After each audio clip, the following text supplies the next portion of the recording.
Hello everyone, कैसे हैं आप सब लोग। उम्मीद करता हूँ सभी लोग बढ़िया हैं, मस्त हैं, स्वस्थ हैं। तैयारी आप सभी लोगों की बढ़िया चल रही है। मेरा नाम है शिवम और होम साइंस जंक्शन पर आप सभी का स्वागत है।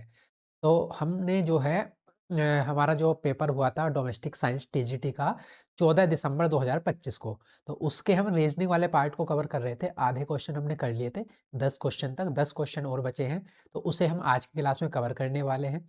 और ये जो क्लास है आपके, चाहे वो आपका डी ट्रिपल एस पी का पीआरटी का एग्ज़ाम आने वाला हो, चाहे टीजीटी हो, पीजीटी हो, चाहे एमटीएस हो, मतलब डी ट्रिपल एस पी का कोई सा भी एग्ज़ाम हो जिसमें हमारा मैथ्स पूछा जाता है, और सभी एग्ज़ाम में हमारा मैथ्स पूछा जाता है ना, तो इसलिए सभी के लिए ये जो है इम्पोर्टेंट रहेगा। चाहे वो मैथ्स की बात करूं, चाहे मैं रीजनिंग की बात करूं। तो आज हम रीजनिंग के क्वेश्चन कर रहे हैं। तो आपको पता है मैं आपको रीजनिंग और मैथ्स दोनों की प्रैक्टिस कराता हूं डी ट्रिपल एस पी के फर्स्ट पेपर के लिए। जनरल पेपर जो आता है हमारा मैथ्स और रीजनिंग का, है ना।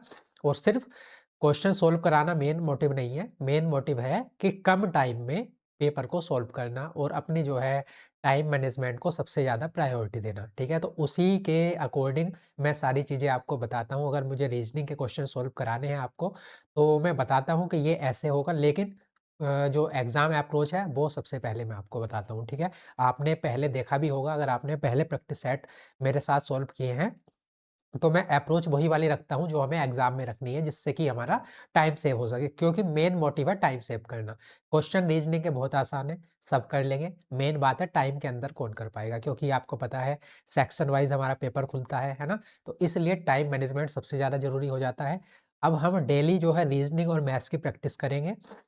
जो कुछ पर्टिकुलर टॉपिक हैं, अच्छे टॉपिक हैं, उनकी अलग से जो है अपनी तैयारी करेंगे। साथ के साथ जितने भी हमारे लेटेस्ट पेपर हुए थे अभी 15 दिसंबर 2025 तक हमारे डी ट्रिपल एस पी के एग्जाम चले थे, तो सारे जितने भी हुए हैं, क्योंकि अक्टूबर तक, शायद अक्टूबर तक तो मैंने सारे कवर करा दिए हैं। बाकी जितने भी पेपर हैं उन सबको भी मैं आपको कवर कराऊंगा। तो आप मान के चलिए, अगर आप मेरे साथ प्रैक्टिस करते रहते हैं तो आपके जो है मैथ्स और रीजनिंग की जिम्मेदारी मेरी है, उसमें पूरे में से पूरे नंबर आपके आ जाएंगे। ठीक है, तो चलिए बिना किसी देरी के अब अपनी क्लास कर लेते हैं स्टार्ट। इसका पीडीएफ आपको मिल जाएगा Telegram channel paper 1 by Shivam Chauhan पर।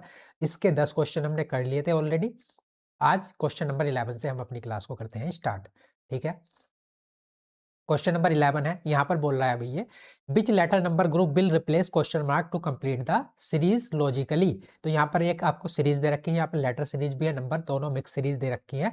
यहाँ पर क्वेश्चन मार्क है, हमें बताना है कि क्वेश्चन मार्क के स्थान पर क्या आएगा। तो जैसे मैंने कई बार आपको बताया है कि ऐसी जब भी आपको सीरीज दी जाएगी तो आपको सारे लेटर या फिर नंबर एक साथ चेक नहीं करने। आप किसी भी एक लेटर को चेक कर लो या किसी एक नंबर को उठा लो, उसको चेक कर लो और उससे अपने ऑप्शन एलिमिनेट करने की कोशिश करो। जितनी जल्दी हम अपने जो है ऑप्शन को एलिमिनेट कर लेंगे, उतनी ही जल्दी हमारा आंसर आ जाएगा। ठीक है, तो जैसे अगर मैं यहाँ पर बात करूँ, मैं सिर्फ फर्स्ट वाले लेटर को चेक कर लूँ यहाँ पर सारे ऑप्शन में, तो फर्स्ट वाले लेटर को चेक करेंगे। ठीक है, तो एन की वैल्यू कितनी होती है, 14।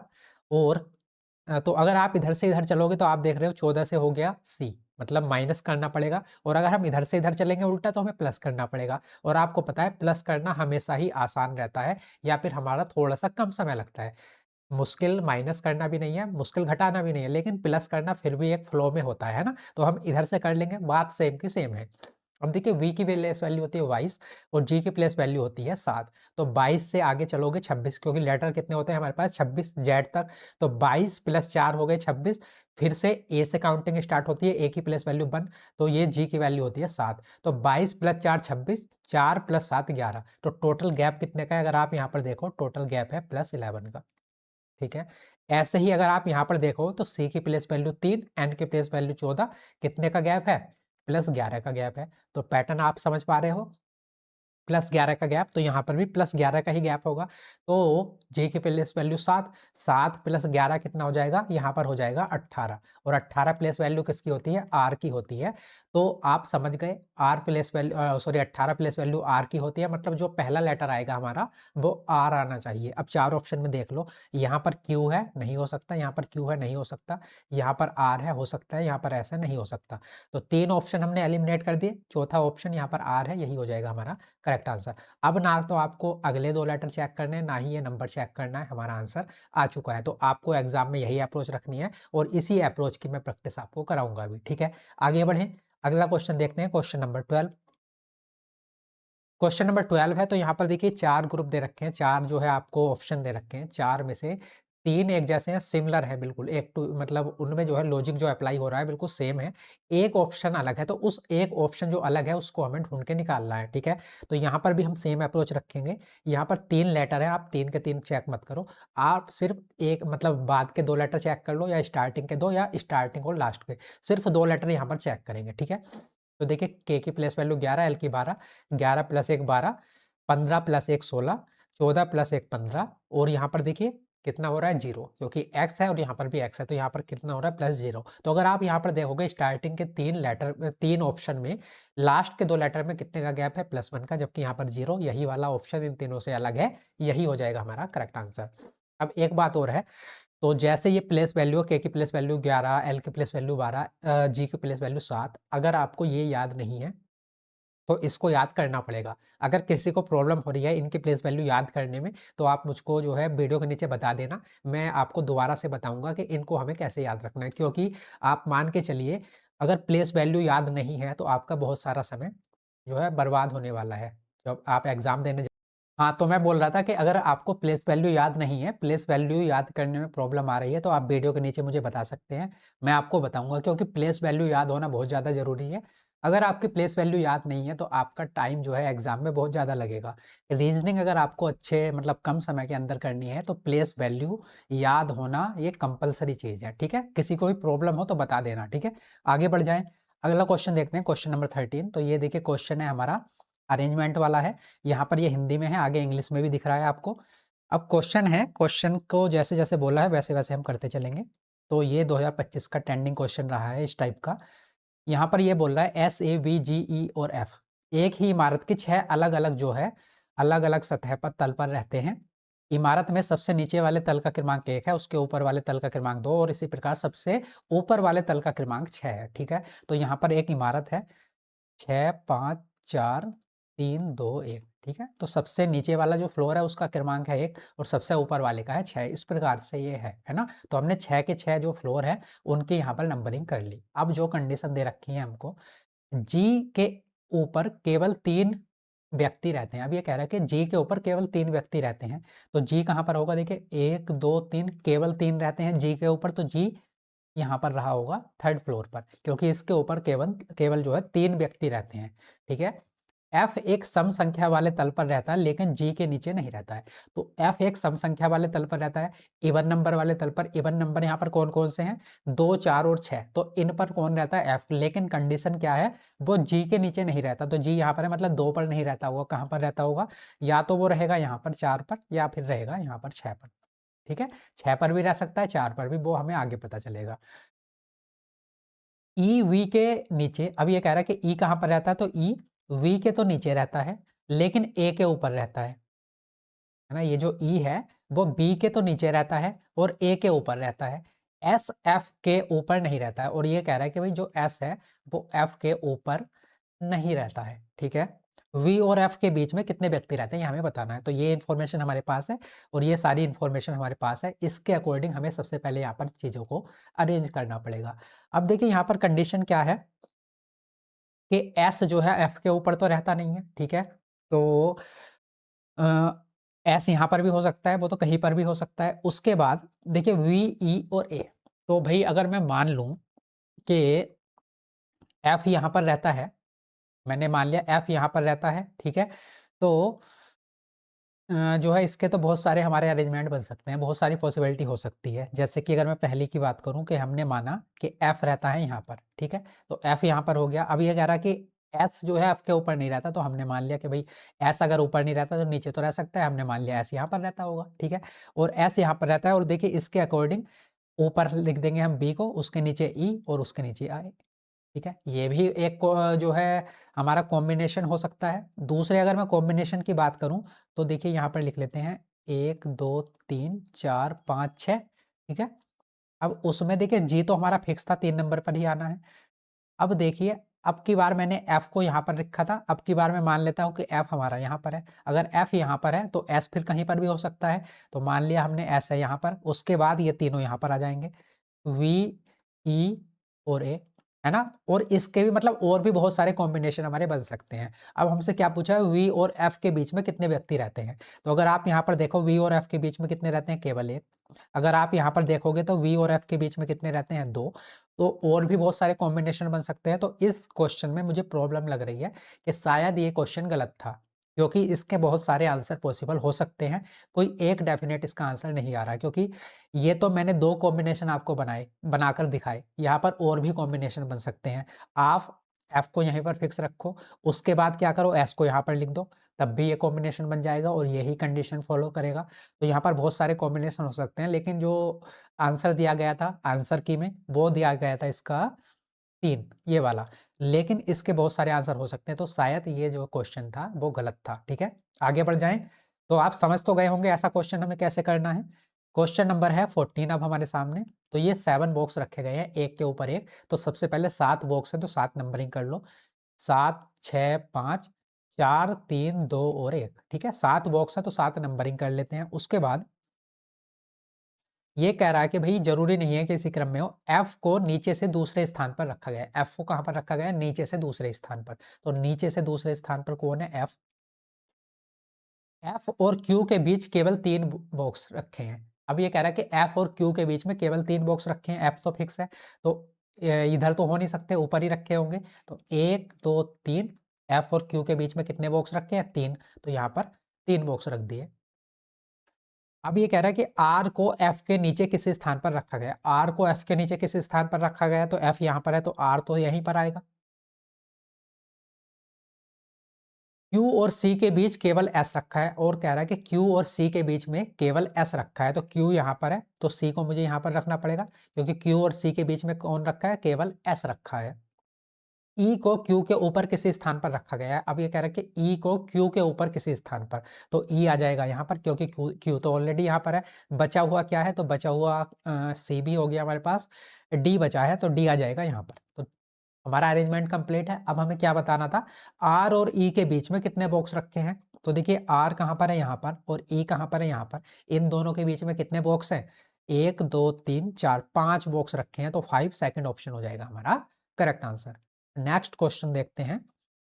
क्वेश्चन नंबर है 15। क्वेश्चन नंबर 15 है कोडिंग डिकोडिंग का ये क्वेश्चन है। In a certain code language CRAV is coded at 6518 and BARK के is coded as 1857। What is the code for C in the given coded language? तो हमें C का code बताना है। तो ऐसे क्वेश्चन के लिए मैंने बताया कि जो भी DTPP ने क्वेश्चन पूछे हैं उसमें 2 ही तरह का पैटर्न फॉलो हुआ है इस तरह के क्वेश्चन में। या तो ये 4 लेटर दे रखे हैं, तो 4 लेटर में से 3 लेटर दोनों में कॉमन होंगे, और कोई जो बचा हुआ जो 4th लेटर होगा उसका कोड पूछ लेंगे। या फिर जिस लेटर का कोड पूछा है वो ही दोनों में कॉमन होगा। तो ये 2 तरह का पैटर्न बनता है। अब ये वाले पैटर्न की मैं बात करूँ तो ये वाला कौन सा पैटर्न है? जहां पर आपसे C का कोड पूछा है। ठीक है, C कहां पर है? यहाँ पर। तो देखिए C, और यहाँ पर एक कोई लेटर होगा दूसरा, बाकी C के अलावा जो 3 लेटर है वो दोनों जगह कॉमन होंगे। ये वही वाला पैटर्न है। तो अगर आप यहाँ पर देखो तो देखिए CRAB है यहाँ पर, और यहाँ पर है BARK। तो यहाँ पर C के अलावा RAB यहाँ पर है, और देखिए RAB यहाँ पर है। 3 लेटर दोनों जगह कॉमन है। और अगर 3 लेटर दोनों जगह कॉमन है तो इसके लिए जो कूट यूज हो रहे होंगे वो भी दोनों जगह कॉमन होने चाहिए। तो आप यहाँ पर देखिए कौन कौन से 3 नंबर कॉमन है। तो देखिए 185 185 185 दोनों जगह कॉमन है, मतलब A B और R के कोड हो गए 185। अब जो नंबर बचा और जो लेटर बचा वो उसी का कोड हो जाएगा। जैसे कि यहाँ पर बचा है C, और नंबर क्या बचा है? 6। तो C का कोड क्या हो जाएगा? 6, और हमें C का ही कोड बताना था, तो वो क्या हो जाएगा? 6 हो जाएगा। 4th ऑप्शन होगा हमारा करेक्ट आंसर। आगे बढ़ें, आसान था ये भी। अब क्वेश्चन नंबर है 16। तो यहाँ पर आपको एक सीरीज दे रखी है। If all the letters are removed from the series which of the following will be the 7th from the right? ठीक है, तो ये कह रहा है कि भाई ये जो आपको एक सीरीज दे रखी है इसमें से अगर सारे के सारे लेटर हटा दिए जाएं, है ना, जैसे ये G है इसको हटा दो, B है इसको हटा दो, F है इसको हटा दो, सारे के सारे लेटर इस सीरीज में हटा दिए जाएं, तो क्या, तो सीरीज से हटा दिए जाए तो निम्नलिखित में कौन सा दाएं से 7वां, राइट एंड से 7th जो है एलिमेंट वो क्या होगा? तो हमें लेटर को हटा देना, बाकी सबको गिनते चले जाओ। राइट एंड से जब गिनेंगे तो देखिए ये हो जाएगा 1 2 3 4 5 6 और ये हो जाएगा 7। हमने सारे के सारे लेटर हटा दिए, तो दाएं सिरे से 7वां क्या हो जाएगा, प्लस हो जाएगा, और हमारा फर्स्ट ऑप्शन होगा करेक्ट आंसर। आगे बढ़ें, अगला क्वेश्चन देखते हैं, क्वेश्चन नंबर 17। तो ये है हमारा सेटिंग अरेंजमेंट का क्वेश्चन, सर्कुलर सेटिंग का। जो एक गोल मेज के चारों ओर बैठते हैं, तो कितने लोग हैं, 1 2 3 4 5 6 7, 7 लोग हैं। अब इनको AWBG, इसको देख के घबराना मत, यहाँ पर बस लिखने का तरीका अलग है। इसको राम श्याम मोहन या फिर कुछ भी लिखा जा सकता है, या फिर ABCD कुछ भी लिखा जा सकता है। जैसे यहाँ पर ABCDEFG लिखे हुए यही हैं, लेकिन इन्होंने बस क्या कर दिया, AW लिख दिया, BG लिख दिया, थोड़ा सा कंफ्यूज करने के लिए, लेकिन कंफ्यूज नहीं होना है ना। तो यहाँ पर कितने हैं, 1 2 3 4 5 6, टोटल 7 हैं, और एक गोल मेज के चारों ओर केंद्र की ओर मुकर के बैठे हुए हैं। तो सबसे पहले एक गोलाकार मेज बना लो, कितने लोग बिठा दो, 7, 1 2 3 4 5 6 7, सभी का मुंह किधर है, सभी का फेस है सेंटर की तरफ, ठीक है। अब देखिए, मैं इसको AWBG ना लिख के ABCD लिखूंगा, है ना, तो आप समझ जाना। तो यहाँ पर ये क्या बोल रहा है अभी, AWDV के ठीक बाईं ओर बैठा है। AW कहाँ पर बैठा है, DB के ठीक बाईं ओर। तो जिसके बाईं ओर बैठा होता है सबसे पहले उसको फिक्स करते हैं। तो DB के बाईं ओर बैठा है, तो सबसे पहले DB को फिक्स करो। तो मैं सिर्फ स्टार्टिंग वाला लेटर ले रहा हूँ इसको, है ना, तो मैं जो है D ले रहा हूँ इसका। तो D के ठीक बाईं ओर कौन बैठा है, A। तो D के ठीक लेफ्ट को कौन बैठा है, A, तो A को यहाँ पर फिक्स कर देंगे। C D के दाईं ओर तीसरे स्थान पर बैठा है। C कहाँ पर बैठा है, D के दाईं ओर राइट साइड को थर्ड पोजीशन पर। तो D के राइट को थर्ड, फर्स्ट सेकंड थर्ड, यहाँ पर कौन बैठा है, C। E G और A दोनों का पड़ोसी है। अब ये कह रहा है कि जो ये E है वो G और A दोनों का पड़ोसी है। तो A यहाँ पर है, तो मुझे G को कहाँ पर रखना पड़ेगा, यहाँ पर, क्योंकि इन दोनों का पड़ोसी कौन है, E है, ठीक है। बी सी का पड़ोसी नहीं है, और साथ के साथ ये बोल रहा है कि बी सी का पड़ोसी नहीं है, तो सी यहाँ पर है, मतलब बी यहाँ पर नहीं हो सकता, तो कहाँ पर होएगा, बी हो जाएगा यहाँ पर। बचा हुआ क्या है, तो बचा हुआ है हमारे पास ए भी हो गया, बी भी हो गया, सी डी ई एफ बचा है, तो एफ आ जाएगा यहाँ पर, ठीक है। तो सारे यहाँ पर आगे हमने फिक्स कर दिया। अब हमें क्या बताना था, जी के संबंध में एफ की स्थिति क्या है। जी के संबंध में एफ की स्थिति क्या है, तो जी के संबंध में इनका फेस है देखिए सेंटर की तरफ। तो जी के संबंध में एफ की स्थिति क्या है, लेफ्ट को दूसरा, बाएं को दूसरा, तो बाईं और दूसरा, फर्स्ट ऑप्शन हो जाएगा करेक्ट आंसर। क्लियर है, आगे बढ़े अब। तो ये आपका इंग्लिश में भी है same question, second to the left, first option हो जाएगा हमारा करेक्ट। अगला क्वेश्चन देखते हैं, तो ये भी हमारा कोडिंग डिकोडिंग का क्वेश्चन है। तो यहाँ पर ये कह रहा है कि भाई in a certain way FR15 is related to KN2। तो यहाँ पर लिख लेते हैं एक बार। ये कह रहा है कि FR15 किससे संबंधित है, KN2 से, और ऐसे ही LV11 किससे रिलेटेड है, QR-2 से। तो हमें बताना है LW9 किससे रिलेटेड होगा, ठीक है, ये हमें बताना है। तो सबसे पहले तो हमें यहाँ पर चेक करना पड़ेगा, उसी के बाद हम बता पाएंगे कि यहाँ पर क्या पैटर्न लगेगा। अब भाई आप जो है सबसे पहले एक लेटर को चेक करो, स्टार्टिंग वाले को चेक करो। मैं सिर्फ एक लेटर को क्यों बोलता हूँ, जिससे कि हमारा टाइम सेव हो सके, क्योंकि टाइम बचाना बहुत ज़्यादा जरूरी है ना। तो यहाँ पर देखिए F की वैल्यू है 6 और K की वैल्यू होती है 11। तो यहाँ पर कितने का गैप है, +5 का। यहाँ पर L की वैल्यू 12, Q की वैल्यू 17, तो 12 + 5 कितना हो गया, 17, 5 का गैप है। तो यहाँ पर भी कितने का गैप होना चाहिए, +5 का। तो 12 + 5 17, तो लेटर स्टार्टिंग का क्या आना चाहिए, Q। अब अपने ऑप्शन पर देखो, तो देखिए यहाँ पर R है, तो ये तो नहीं हो सकता। यहाँ पर Q है स्टार्टिंग का, हो सकता है। यहाँ पर R है, ये नहीं हो सकता। यहाँ पर Q है, यहाँ पर भी हो सकता है। अब दूसरा जो है, अगर आप दूसरे लेटर की बात करोगे, है ना, दूसरे लेटर की बात करोगे, तो यहाँ पर है S और यहाँ पर है T, जो दो ऑप्शन मेरे पास बचे हैं। तो आप दूसरे लेटर को चेक कर लोगे तो काम बन जाएगा। तो R की वैल्यू कितनी है, 18, N की वैल्यू 14, तो यहाँ पर कितना हुआ, -4। ऐसे ही V की वैल्यू 22 और R की 18, कितना, -4, तो यहाँ पर भी कितना होगा, -4। W की वैल्यू 23, 23 में से -4 करेंगे तो कितना बचेगा हमारे पास, 19, और 19 किसकी वैल्यू होती है, S की। तो दूसरा लेटर आ जाएगा मेरे पास S। तो देखिए QS, यहाँ पर QT है, तो ये तो होगा नहीं, QS हो जाएगा मेरा करेक्ट आंसर। मेरा आंसर आ चुका है। अब मुझे ना तो 4 निकालना, ना देखना है कि 15 से 2 कैसे बना, 11 से -2 कैसे बना। मेरा आंसर आ गया है, ऑप्शन 3 एलिमिनेट हो गए, उसको टिक करो, आगे बढ़ जाओ। लेकिन अगर आपको समझना है कि ये कैसे आया, तो देखिए 15 से बना है 2, कितना का गैप है, -13 का। ऐसे 11 से है -2, यहाँ पर भी -13 का गैप है। ऐसे ही 9 से -13 का गैप है, तो 9 में से -13 करेंगे तो कितना बचेगा, -4, ठीक है, समझ गए? लेकिन हमें इतना नहीं करना। अगर हमारा आंसर आ गया है तो उसको टिक करो, आगे बढ़ जाओ। ठीक है, अगला क्वेश्चन देखते हैं, क्वेश्चन नंबर 19। क्वेश्चन नंबर 19 है, तो यहाँ पर एक आपको सीरीज दे रखी है। ऐसे कितने प्रतीक है जिनके ठीक पहले एक प्रतीक और ठीक बाद में एक अक्षर है? How many symbols are there each of which is immediately preceded by a symbol and immediately followed by a letter. ठीक है, तो ऐसे प्रतीक ढूंढने हैं जिसके ठीक पहले भी एक प्रतीक हो और ठीक बाद में क्या हो, एक अक्षर हो, एक लेटर हो। तो यहाँ से स्टार्ट करो, तो दो प्रतीक एक साथ, तो एक तो आपको यहाँ पर मिलेगा। देखिए ये वाला जो प्रतीक है, इसके तुरंत पहले भी एक प्रतीक है और ठीक बाद में क्या है, एक लेटर है। आगे और चेक करोगे तो और कहीं पर हमें ऐसा नहीं मिलेगा। तो सिर्फ एक ही ऐसा जो है सिंबल है जिसके ठीक पहले भी एक सिंबल है और ठीक बाद में एक लेटर है, तो केवल एक है। थर्ड ऑप्शन हो जाएगा हमारा करेक्ट आंसर। ठीक है, आगे बढ़ें। लास्ट क्वेश्चन है तो आज की क्लास का, क्वेश्चन नंबर 20। तो ये है मैथमेटिकल ऑपरेशन का क्वेश्चन। ये कह रहा है कि प्लस और माइनस को आपस में इंटरचेंज कर दे, गुणा और भाग को आपस में इंटरचेंज कर दें, तो इस क्वेश्चन मार्क के स्थान पर क्या आएगा? तो सबसे पहले तो इंटरचेंज करके इक्वेशन को लिख लेते हैं, तो ये हो जाएगा 25। देखिए, भाग को किससे चेंज करना है, गुणा से, प्लस को चेंज करना है माइनस से, गुणा को भाग से, माइनस को प्लस से, बराबर क्वेश्चन मार्क प्लस को माइनस से। ठीक है, बस अब इसको सोल्व कर लो। तो 25 के 4 से मल्टीप्लाई करेंगे, कितना आएगा 100, माइनस 45 को 9 से भाग करेंगे, कितना आएगा 5, प्लस 2 बराबर क्वेश्चन मार्क और माइनस के 3। अब देखिए यहाँ पर है 100, ये माइनस के 5 है, ये प्लस के 2 है, यहाँ से कितना बचेगा माइनस के 3। तो 100 में से 3 माइनस करेंगे, कितना बनेगा 97 बराबर क्वेश्चन मार्क और माइनस के 3। अब ये माइनस के 3 इधर आके किसका हो जाएगा, प्लस का, तो 97 प्लस 3 कितना हो जाएगा 100। तो क्वेश्चन मार्क की वैल्यू कितनी आ जाएगी 100, और हमारा जो है फोर्थ ऑप्शन हो जाएगा करेक्ट आंसर। ठीक है, तो ये हमारे 20 के 20 क्वेश्चन हो गए हैं। पेपर कौन सा था हमारा, ये पेपर था हमारा D++ TGT डोमेस्टिक साइंस का, 14 दिसंबर को आपका ये एग्जाम हुआ था। तो इसके रीजनिंग वाले सेक्शन को हमने कंप्लीट कर लिया है। इसका जो मैथ्स वाला सेक्शन है वो मैं आपको जल्दी ही करा दूंगा। ठीक है, और ऐसे बिल्कुल मत सोचना जिनका MTS का एग्जाम है या दूसरा नॉन टीचिंग वाला एग्जाम है